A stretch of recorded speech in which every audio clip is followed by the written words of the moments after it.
This video is not for everyone. If you believe abduction stories are hoaxes and everyone telling them are liars, it is definitely not for you.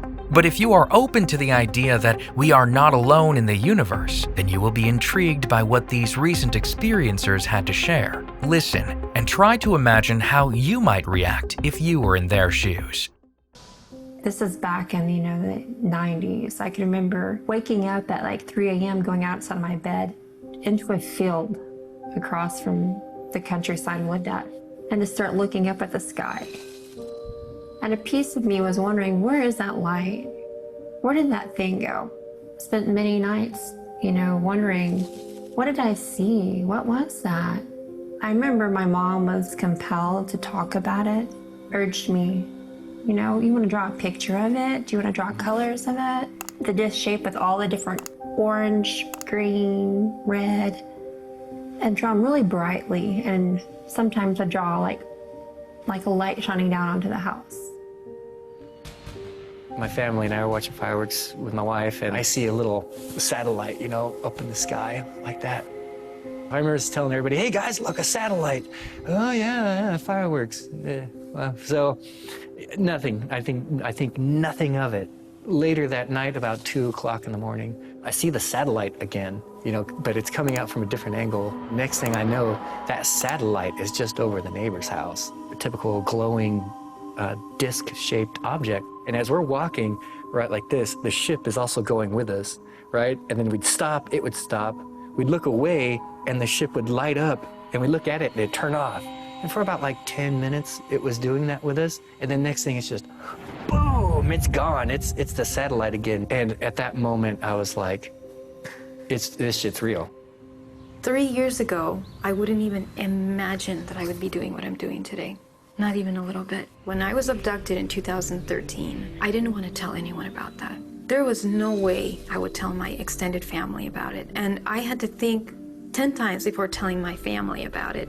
3 months after my abduction, I met my partner that I was with at that time.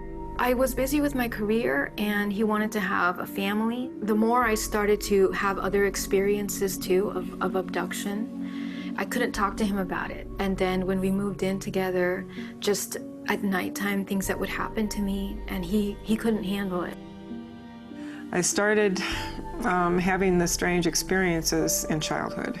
Being part of adolescence, I was pretty much engaged in what that brings into one's life. I had an experience at 4, an experience at like 14 and a half, and 17, 18, 19. And when I was 27, I started to have sightings in broad daylight with neighbors, witnesses, coworkers, family, friends, colleagues.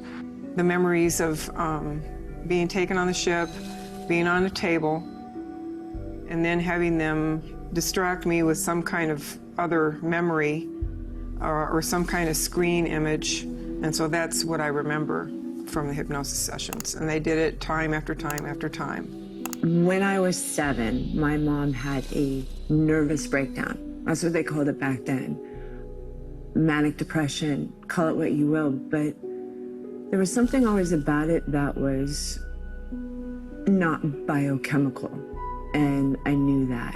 Her mom had an issue, her grandmother had an issue. It seemed to be cyclic. I wish I could say I knew what triggered it. I have suspicions. But it never left me that there were aspects of her mania that panned out to be true, things that she said that she knew that were true. As a kid, I'm sure it had a major effect on me. But at the same time, I was still very much wanting to go outside and play and do the things that normal kids do. I was up late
Did a quick little, like, close my eyes meditation process sitting on my bed. Just a real quick, like, visualization process, calm myself down, deep breathing so I could get to sleep right away. I turned to turn off the light. I look back at the clock. I just set the alarm because I want to make sure I didn't forget to set it. It was absolutely set. I go to turn off the light. I look back at the clock, just, again, double checking the alarm. It was like 2.5 to 3 hours later. And I was like, okay, what just happened? And I couldn't get an image out of my head of 3 gray aliens standing next to the bed. I was living in Manitou Springs, and I was dating a woman named Gina. We had a 2-bedroom apartment, ground floor apartment. It was late. We'd gone to bed, and I heard this blood-curdling scream. And I woke up, and I rolled over, and I looked at the clock, and it said 12:36 a.m. And then my girlfriend got up out of the bed, didn't say anything, walked into the bathroom, didn't turn the light on, shut the door, and I heard the toilet seat cover come up, and I heard her sit down, and I was facing the bathroom door, and I thought, that's odd. And then I felt really pulled back into sleep quickly. The hair on the back of my neck stood up, and everything in me was an alarm, like danger, danger, danger. And I opened my eyes, and standing against the wall next to the bathroom door was this little gray creature, and it scared me really badly. I had a lot of adrenaline go through my body, and I tried to move, and I couldn't move. And I struggled against that, and I tried to fight it. I tried to fight it mentally. I tried to fight it physically. And I would get to the point where I would literally panic and pass out again. This went on for some time. I would say 20 or 30 times of me waking up, not being able to move, panicking and passing out again. Each time I would do this, this gray being kept getting closer to the bed. And as I was getting a hold of myself, this time I came awake, I opened my eyes, and I looked right at it, and I heard clearly this time, "Be still. We aren't here to hurt you. We are only here to check on you." As that was happening, I started to have these flashbacks. A flash of being on a gurney being moved down a hallway, a flash of being in a bright lit room, a flash of them being over me, leaning over my stomach, and then it made me panic and pass out again. And then when I woke up again, this being was really close to the bed, really, really close. And when I opened my eyes, I said, "Why are you doing this to me?" And he just said, "Be still," almost like this programmed response.